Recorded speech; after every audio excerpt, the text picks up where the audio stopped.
This case has an expansive timeline spanning more than 3 decades. And though Melinda Holder's case has sat cold for years, a Green Cove Springs police detective says it's heating up, and people are talking about it once again. Time is a constant, ever moving forward. But to understand Melinda Holder's case, you have to go back more than 3 decades to 1989. It's a massive puzzle. Just one piece slowly being put in at a time. A puzzle detective Cora Milliken with the Green Cove Springs Police Department is working to put together. It begins in January of 1989. Melinda Holder, a mother of 5, was living in Green Cove Springs. After she wasn't seen for several days, her mother, Teresa Plummer, told officers she was worried and said Melinda was last seen at her apartment on Love Drive.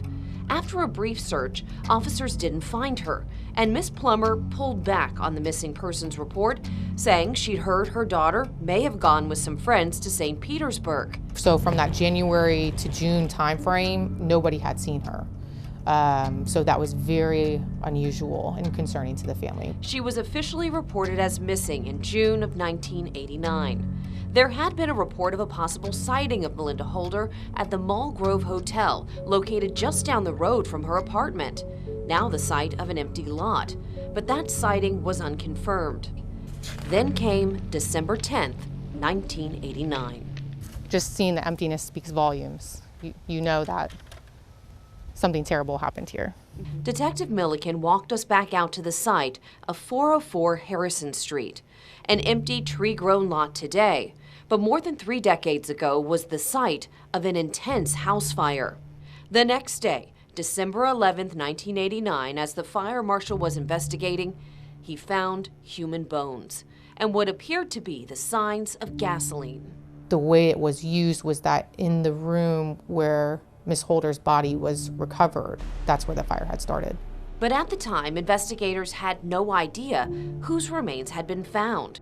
There wasn't much that could be done to identify the body until 30 years later, 2019, with advancements in mitochondrial DNA testing, detectives were finally able to get a definitive ID. The body in the house was Melinda Holder. She didn't have any enemies. She was too kind to have enemies. It came as a shock to her oldest daughter, Glenda Pierre.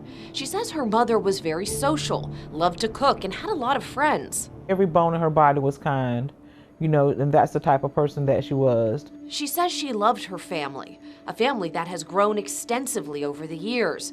Melinda was a mother to 5 children, now 19 grandchildren, and 38 great-grandchildren. She lives through all of us and through all of them as well. Detective Milliken says she is determined to get Holder's family those answers, going through thousands of pages of documents from the case. She says Holder was likely dead a few days before the fire, but the medical examiner could not determine a cause of death due to the fire damage to the remains. Though her death is not being deemed a murder, it is listed as a suspicious death. Somebody somewhere knows something. That's not a question, that's a fact. She says she has developed persons of interest in investigating this case, but is looking for more from the community, especially those who can fill in the timeline in the year of 1989. Where was Melinda Holder, and who was she with from that last time she was seen in January until her body was found in December? Detective Milliken is certain someone had to have seen her.